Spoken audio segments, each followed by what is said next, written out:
지난 시간부터 저랑 이제 여호수아서를 살펴보고 계십니다.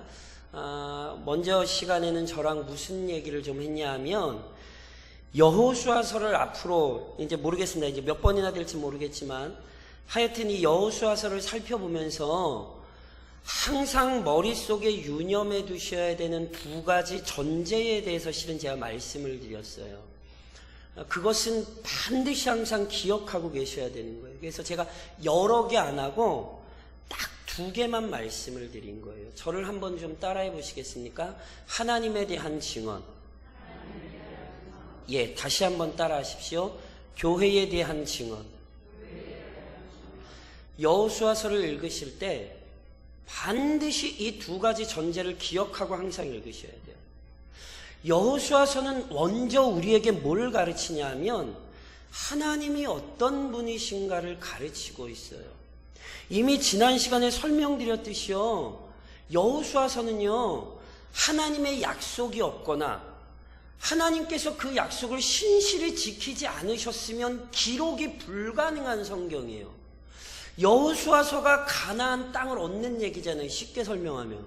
근데 가나안 땅을 왜 얻어요? 하나님이 아브라함 부르면서 약속하셨어요. 내가 너 자손 많게 해주고 그 자손이 누릴 수 있는 가나안 땅, 내 그 땅 너한테 줄게. 그러니까 그로부터 적어도 500에서 600년 이상이 흘러요. 그 약속이 성취되는 이야기. 이게 여호수아서라니까요. 그러니까 여호수아서는 기본적으로 하나님의 신실하심을 우리에게 보여줘요. 게다가 그 내용을 차근차근 살펴보면 그 신실하심을 이루는 하나님께서 놀랍게도 자신의 백성을 위하여 친히 일하세요. 가나안 땅은 이스라엘이 차지하지 않아요. 마치 출애굽 때 하나님이 이스라엘 백성을 이끌어내셨던 것처럼 가나안 정복을 하시는 분은 실은 하나님이지 이스라엘이 아니에요. 이스라엘은 실은 가나안 사람들과 이렇게 맞붙을 능력이 안 되는 사람들이에요. 그런데도 어떻게 그 땅을 얻습니까? 하나님이 그의 백성을 위하여 일하십니다. 오늘 우리는 이 하나님을 기억해야 합니다.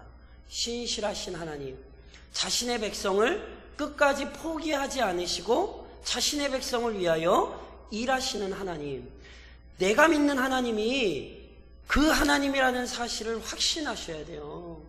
그 믿음이 없으면 하나님 지금 잘못 믿고 계신 거예요. 동시에 여호수아서는 교회의 이야기입니다. 오늘 그 내용을 조금 더 살펴서 말씀을 드리겠지만, 여호수아서라는 타이틀 때문에 어떤 여호수아라는 개인적인 인물에 대해 연구하시는 거라고 생각을 하시면 큰 오산이에요. 여호수아서는 철저히 하나님의 백성 공동체, 즉 교회에 대한 이야기를 들려줍니다. 그것도 크게 우리는 세 가지로 이해할 수 있어요. 하나님의 백성은요, 선물을 받은 자들이에요. 가나안 땅 자체가 선물 아닙니까? 그 가나안 땅을 얻는 모든 일들이 선물 아닙니까? 모세가 가나안 땅 들어가기 전에 계속해서 강조했던 게 뭡니까? 너희 하나님 잊으면 안 돼. 그 땅 너희가 얻은 거, 그 너희가 잘나서 얻은 것 아니야. 하나님이 너희 긍휼히 여기셔서 그 땅 준 거야. 선물이죠. 교회가 어떤 곳입니까? 하나님의 선물이 쏟아져 내린 곳입니다. 그리스도 예수를 통하여 우리에게 생명을 주셨고 살아갈 능력을 주셨고 영원한 영광을 주셨죠. 그리스도인, 교회란 철저히 하나님의 선물을 받은 공동체예요. 게다가 그들은 그 선물 안에서 언약적 책임 안으로 들어간 사람들입니다. 계속해서 저랑 여호수아서 하면서 많이 귀에 들리실 용어 중에 하나가 언약이에요. 언약. 그리고 단순히 언약도 아니라 언약적 책임.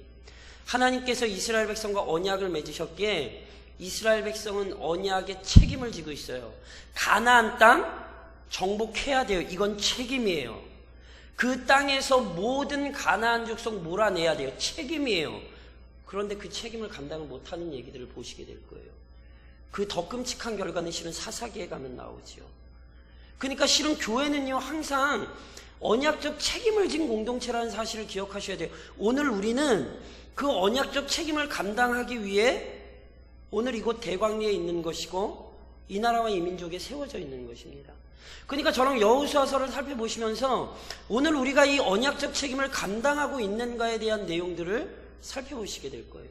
물론 또 하나 아주 중요한 것은 하나님의 선물을 받아 언약적 책임을 지고 있는 그 교회 공동체라고 하는 곳들은 실은 이 땅 위에서 영적이며 도덕적인 전쟁을 치르는 자들입니다. 그래서 자세히 이제 더 자세하게 나오겠지만 단순히 총과 칼로서 또는 어떤 무기로서 가나안 족속을 무찌르는 이야기를 오늘 우리 보고 하라는 게 아니에요. 그러니까 총칼 들고 나와서 이민족들과 싸우라는 얘기를 여호수아서가 오늘 우리에게 알려주는 게 아니에요. 성경은 철저히 그리스도인들의 싸움이 무슨 싸움이라고 이야기합니까? 혈과 육에 대한 싸움이 아니라 악한 사단과의 영적 싸움이라고 얘기하죠. 그런데 지난 시간에 설명드렸습니다. 영적이라는 개념을 단순히 눈에 안 보이는, 단순히 기도 열심히 하고 이렇게 생각하시면 안 돼요. 영적 싸움은 도덕적 싸움과 이어집니다. 즉 다시 얘기하면 영적이라고 하는 것은 구별된 삶, 거룩한 삶으로 나와야 되는 거예요. 그러니까 영적 전쟁, 이러니까 교회에 모여가지고 열심히 기도하고 있는 거라고 생각하시면 큰 오산이에요.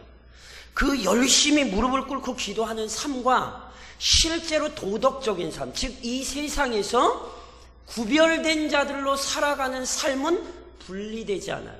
그래서 영적이며 도덕적 전쟁을 수행하는 사람들, 이게 하나님의 백성들이에요. 그래서 다시 한번 말했습니다. 이건 계속해서 이 전제를 기억하시고 저랑 이 사건들을 살펴보시는 거예요. 아, 하나님에 대해 이야기하고 교회에 대해 이야기하는 성경, 그게 여호수아서구나. 그 내용들을 차근차근 이제 살펴보시게 될 거예요. 그러면서 오늘 저랑 이 여호수아가 어떻게 시작되고 있는가를 보시게 되는 거예요. 여호수아서가 어떻게 시작되는 줄 아십니까? 이렇게 시작되죠. 여호와의 종 모세가 죽은 후에. 2절에는 이렇게 기록돼요. 내 종 모세가 죽었으니. 여호수아서가 실제로 시작되기 위해 뭐가 필요했는 줄 아십니까? 모세의 죽음이 필요했습니다. 모세의 죽음은 여호수아뿐만이 아니라 실은 이스라엘 백성에게 굉장히 중요한 의미를 지니고 있습니다. 그것을 우선은 두 가지 개념으로 설명드릴 수 있어요. 모세의 죽음은요, 실은 인간의 한계를 실은 지적하고 있는 거예요. 무슨 말씀이냐면, 우선은 보세요. 인간이 영원한 존재입니까? 아닙니까? 당연히 영원한 존재가 아니죠. 모세가 아무리 탁월한 하나님의 사람이라 할지라도 모세 역시 영원한 존재가 아니에요. 모세도 뭐 해야 돼요? 죽어야 돼요. 아무리 위대한 하나님의 사람이라 할지라도 그 사람도 죽음을 피할 수는 없어요. 그래서 개인적으로 굉장히 좋아하는 시편 가운데 하나가 시편 90편입니다. 그런데 시편 90편의 표제가 뭔 줄 아세요? 하나님의 사람, 모세의 기도. 이게 시편 90편의 표제거든요. 근데 그 시편 90편에서 모세가 노래했던 내용 가운데 하나 이런 게 있죠. 잘 아시는 말씀. 우리의 연수가 70이요 강건하면 80이라도 그 연수의 자랑은 수고와 슬픔뿐이요 신속히 가니 우리가 날아가나이다. 그 탁월했던 하나님의 사람이 분명히 뭘 알았는 줄 아십니까? 야, 인생 짧아. 인생 아무리 영광스럽게 사는 것처럼 보여도 인생 속히 가. 실은 모세는요 40세 때까지는 당시 이 지상에서 누릴 수 있는 최고의 영광을 실은 누린 사람이거든요. 왜냐하면 당시 애굽은 최고의 정치 권력과 부를 가진 것 아닙니까? 그런데 그곳에서 모세가 바로의 아들처럼 자랐잖아요. 그러니까 당시 인생이 누릴 수 있는 최고의 것을 40세 때까지 다 누린 거예요. 그러니까 인생을 곤고하게 살았기 때문에 단순히 이런 얘기한 거 아니에요. 모세는요 누릴 거 다 실은 누려봤어요. 그런데 그 사람이 이 고백을 하는 거예요. 우리의 연수 속히 간다. 모세의 죽음은 이스라엘 백성들에게 다시 한번 이 사실을 기억시키고 있어요. 아무리 위대한 믿음의 사람이라 할지라도 인생은 언젠가 죽음 앞에 서는구나. 다음 주에 더 다시 한번 얘기하겠지만 여호수아는 반드시 이 사실을 기억해야 됐어요. 그래서 하나님께서 모세의 죽음을 끌어내세요. 내 종 모세가 죽었으니. 여호수아에게 모세의 죽음을 기억시키시는 거예요. 더 나아가 모세의 죽음은 모든 인간이 영원한 존재가 아니라는 사실을 기억시킬 뿐 아니라 인생이 자기의 마음대로 되지 않는다는 사실을 가르쳐주는 거예요. 모세가 하나님의 부르심을 받아 이스라엘 백성을 인도하면서 모세의 마음에 참 간절한 소망이 하나 있었습니다. 그게 뭔 줄 아십니까? 가나안 땅 들어가는 거였습니다. 그러시겠습니까? 안 그러시겠습니까? 저 같으면 그렇겠어요. 모세가 누구예요? 떨기나무에서 하나님을 만나서 500년, 600년 전에 하셨던 그 약속을 이루기 위해 이스라엘 백성을 애굽 땅에서 이끌어낸 사람이죠. 게다가 모세를 통해 이스라엘 백성에게 율법이 반포가 되잖아요. 게다가 광야 40년이라는 기간을 낮에는 구름 기둥, 밤에는 불 기둥 가운데 이스라엘 백성이 멸절된 게 아니라 풍성한 민족으로 가나안 땅까지 인도했던 사람이에요.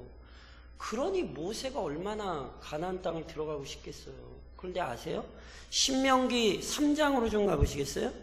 신명기 3장에 보면 이 모세의 간구가, 이 모세의 열망이 하나님 앞에서 거절당하는 장면을 성경이 우리에게 보여주죠.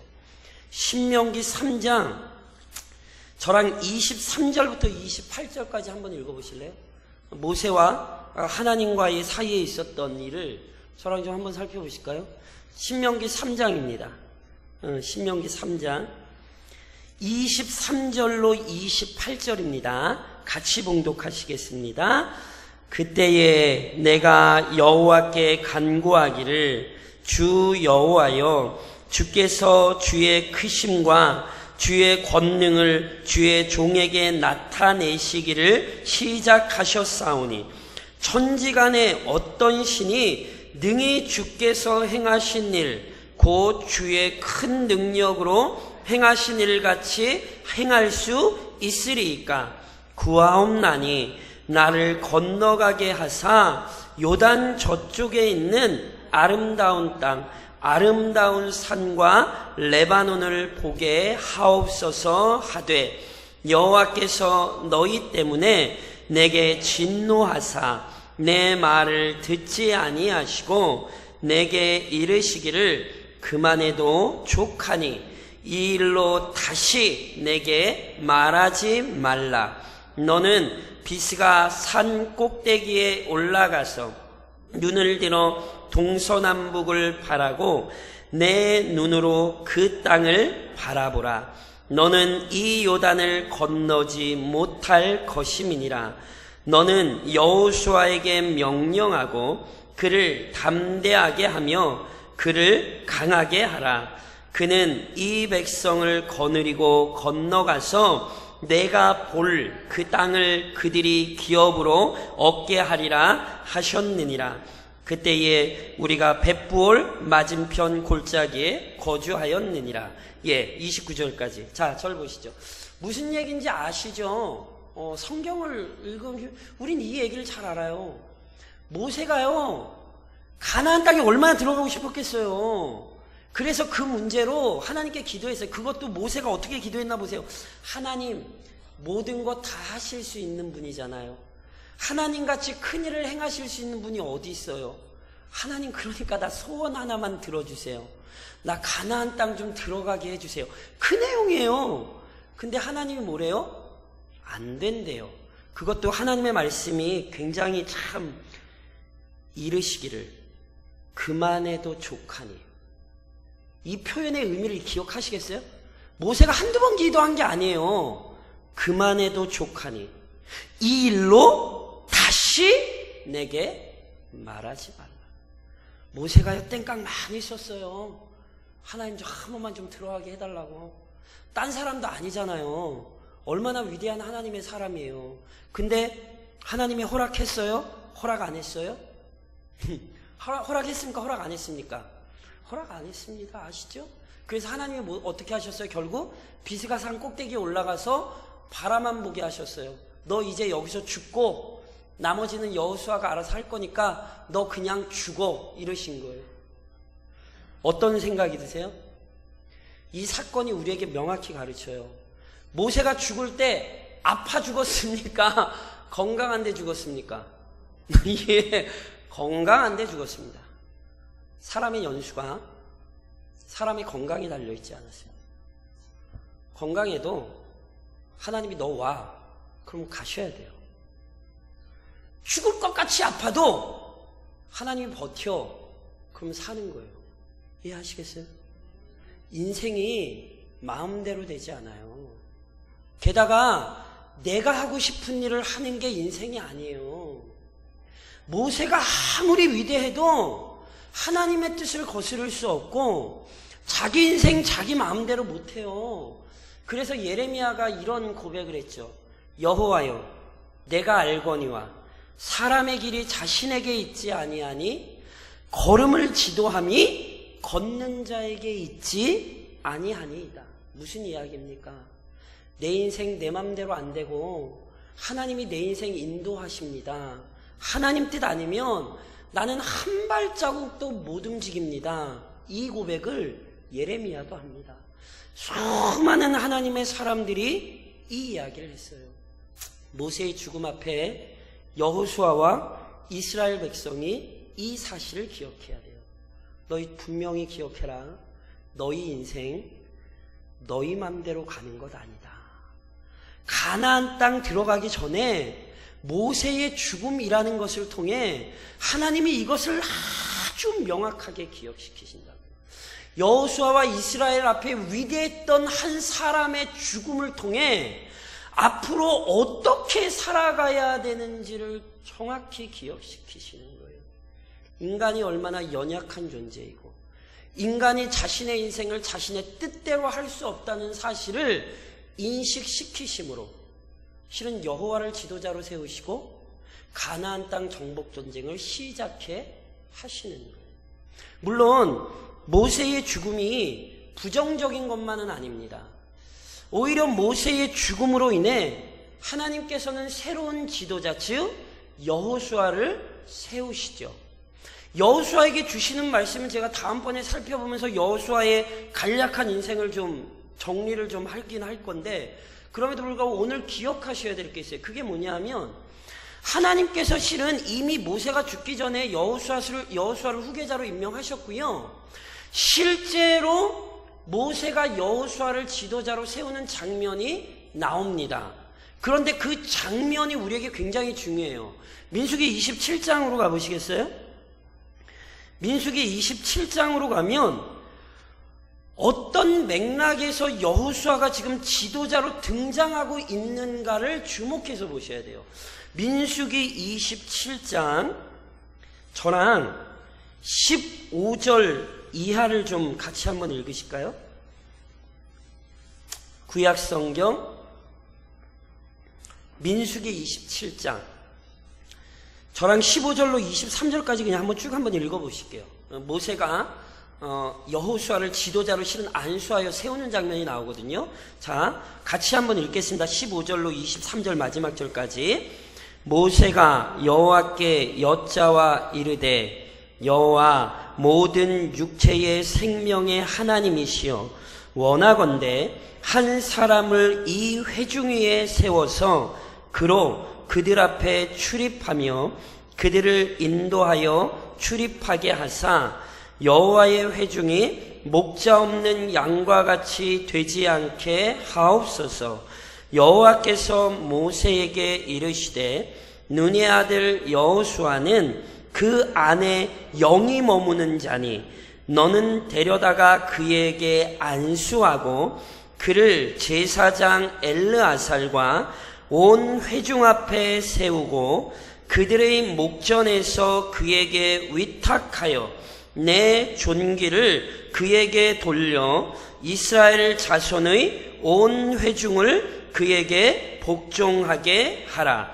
그는 제사장 엘르아살 앞에 설 것이요 엘르아살은 그를 위하여 우림의 판결로서 여호와 앞에 물을 것이며 그와 온 이스라엘 자손 곧 온 회중은 엘르아살의 말을 따라 나가며 들어올 것이니라.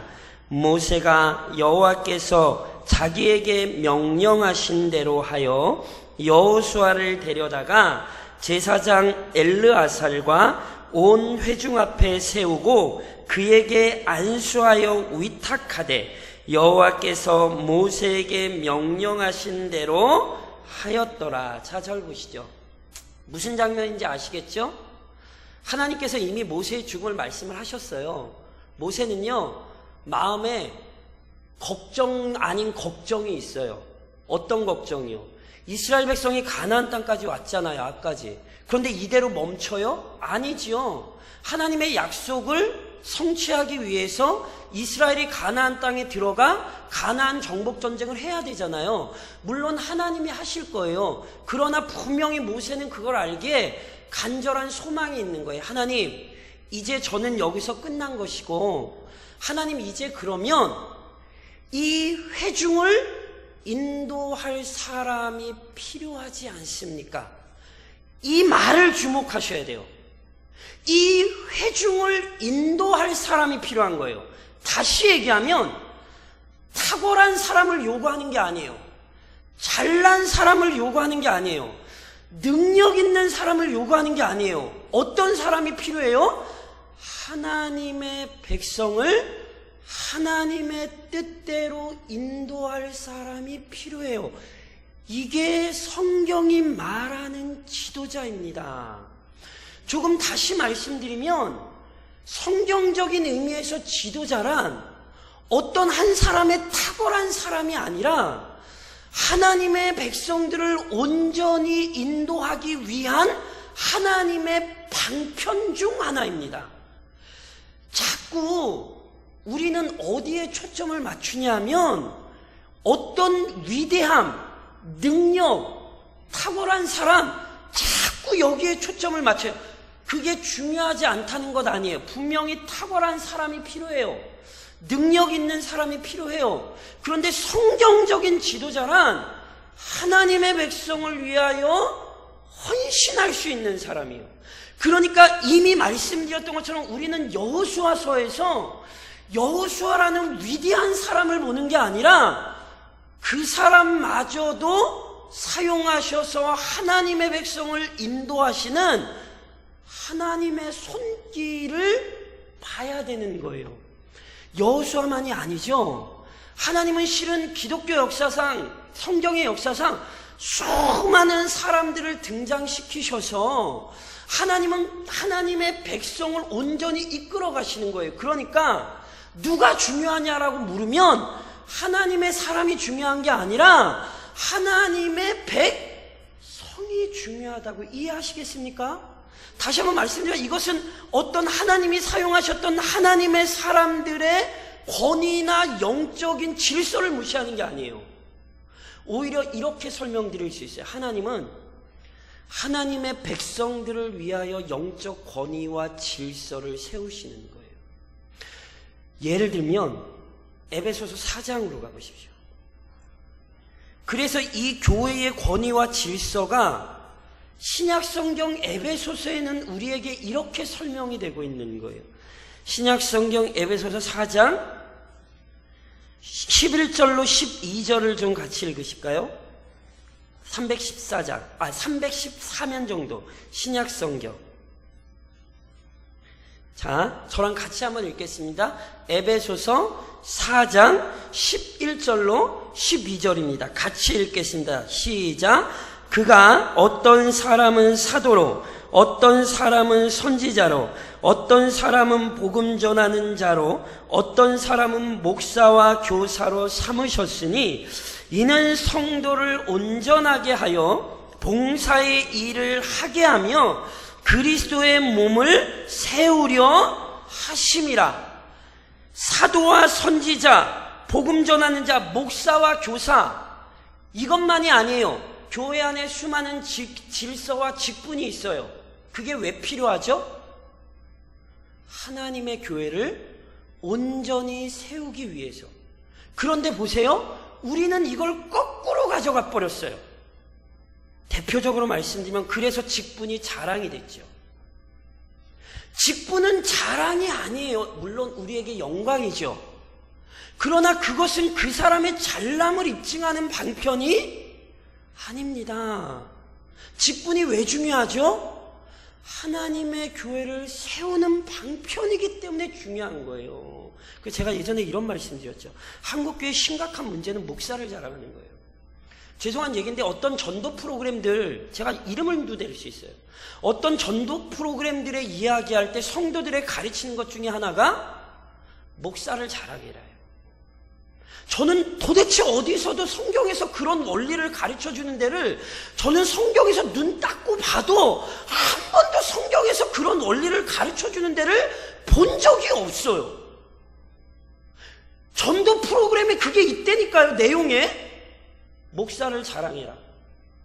그러니까 저는 어디서도 그런 원리를 성경에서 읽어본 적이 없어요. 물론 그 이야기의 핵심이 뭔지는 이해를 해요. 핵심이 뭔지는 이해를 해요. 어찌됐건 교회가 평안하고 교회가 좋은 교회라는 걸 어떻게 좀 이렇게 이야기하기 위해 그런 것들을 동원하기 위해서 그런 말들이 나왔다는 사실을 이해는 하긴 하지만 그것은 성경의 직분을 아주 무시한 처사입니다. 성경은 사람 개인에게 관심이 없습니다. 물론 영혼 구원에 관심이 없다는 얘기가 아닙니다. 단순히 어떤 개인이 아니라 하나님의 백성 전체를 보는 시각이 지금 조국교회에 완전히 무너져 버렸다는 얘기를 제가 지금 드리는 거예요. 제가 전도사 때, 제 전도사 때 아직도 기억하고 있는 저희 어머님과의 아주 중요한 사건이 하나 있습니다.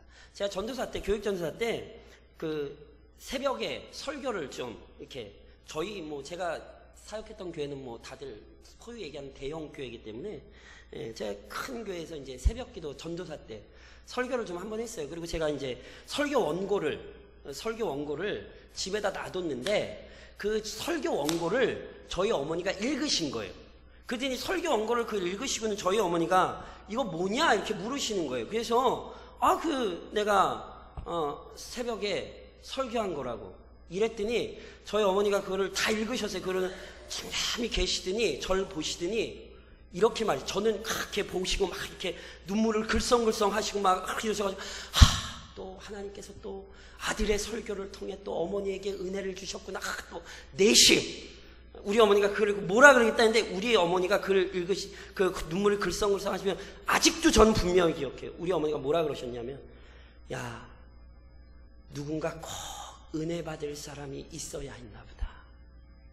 누군가 이 설교 때문에 은혜 받았겠다. 어휴 설교 잘했네 이렇게 말씀 안 하죠. 야 누군가 꼭 은혜 받을 사람이 있었나 보다. 그 사람 오늘 은혜 받았겠다. 무슨 얘기 하는지 이해하시겠어요? 목사가 왜 설교를 잘해야 되죠? 목사의 설교가 왜 중요하죠? 무슨 얘기인지 이해하셔야 돼요. 그 목사가 잘나서? 그 목사가 똑똑해서? 아니에요. 교회를 살려야 되기 때문에 그래요.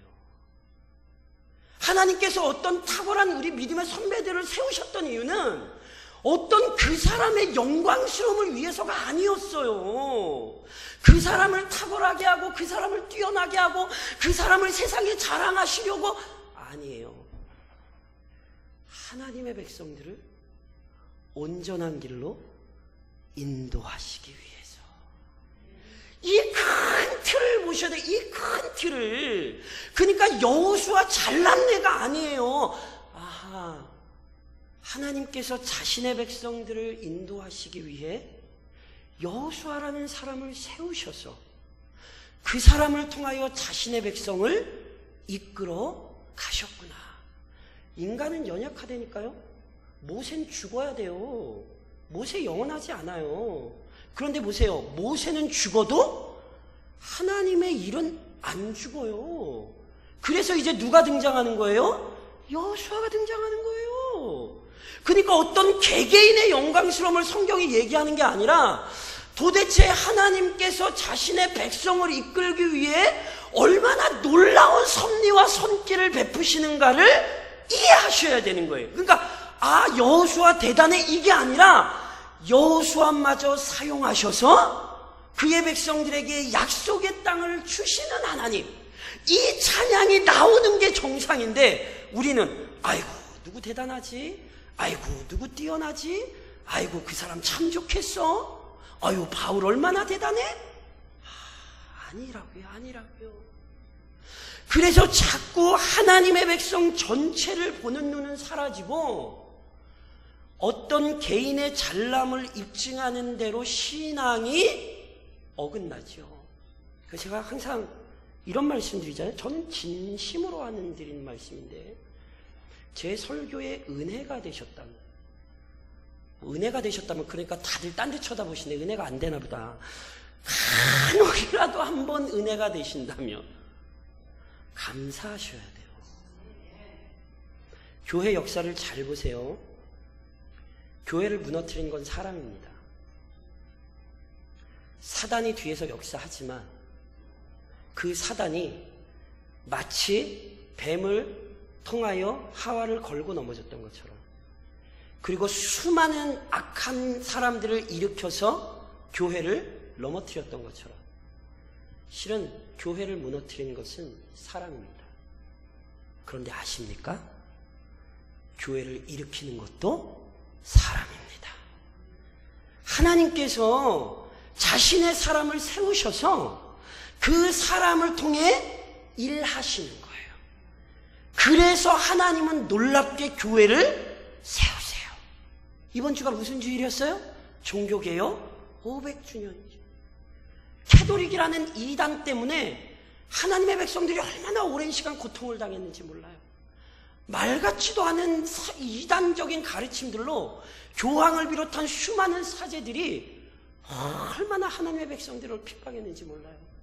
사람이 교회를 죽였죠. 그런데 수많은 종교개혁자들을 하나님이 들어 쓰셔서 교회를 살려내셨어요. 지금도 교회의 역사를 잘 보세요. 사람이 교회에 문제 일으키거든요. 그런데 동시에 하나님께서 사유시는 사람들 때문에 교회가 위로를 얻고 교회가 힘을 얻어요.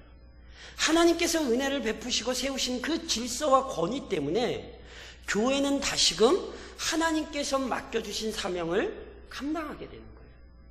여호수아서가 모세의 죽음으로 시작되는 이유예요. 하나님이 어떻게 자신의 백성들을 이끌어 가시는가, 모세의 죽음을 통하여 하나님은 다시금 명확히 기억을 시키시는 거예요.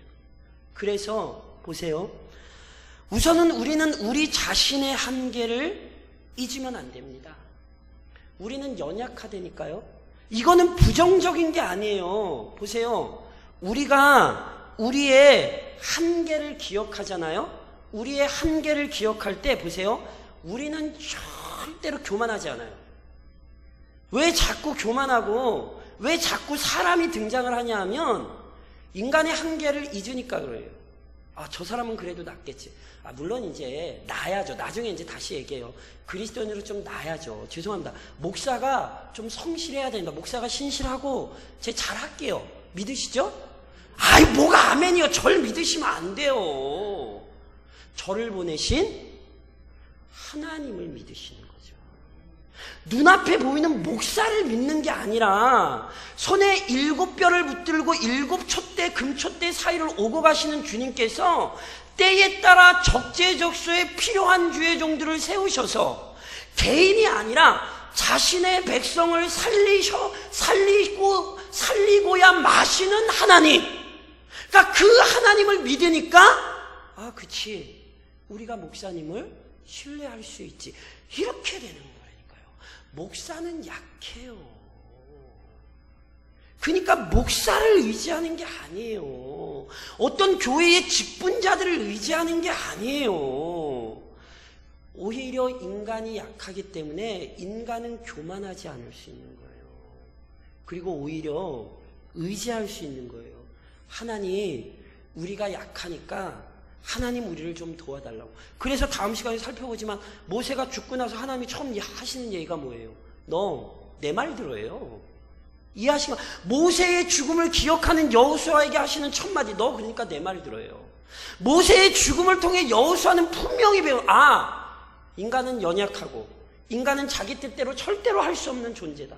그러나 하나님께서 사용하신다면 그의 백성을 위하여 내가 쓰임받을 수 있다. 그래서 하나님, 너 그러니까 내 말 들어. 이렇게 얘기가 가는 거예요.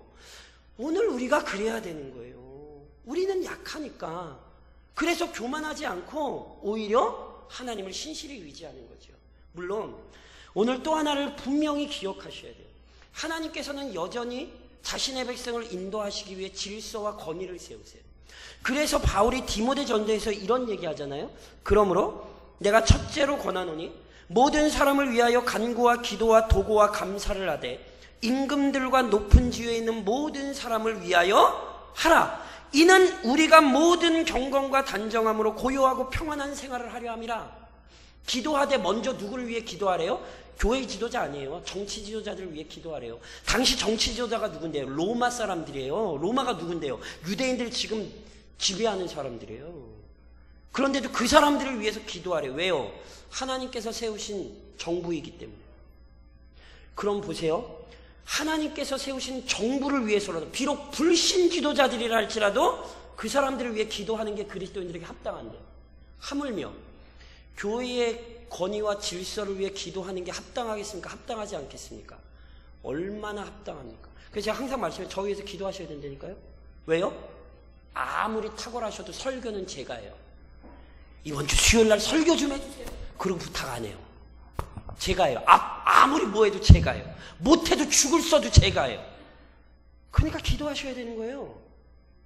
하나님께서 그렇게 질서로 세우셨으니까 행여나 거짓된 가르침이 들어오지 않도록, 행여나 허망한 가르침이 우리에게 가르쳐지지 않도록 그 세우신 질서를 위해 기도하셔야 되는 거예요. 동시에 여호수아만이 아니에요. 우리 자신이 하나님께서 세우신 권위를 가지고 있어요. 그리스도인이라는 권위, 가정에 가면 남편이라는 권위, 아내라는 권위, 부모라는 권위, 가장 중요한 성도라는 권위. 이건 권위예요, 권위. 제가 여쭤볼게요. 성도라는 권위 모두가 다 가지고 있어요? 아니면 하나님이 사랑하는 사람한테 주세요? 믿으세요?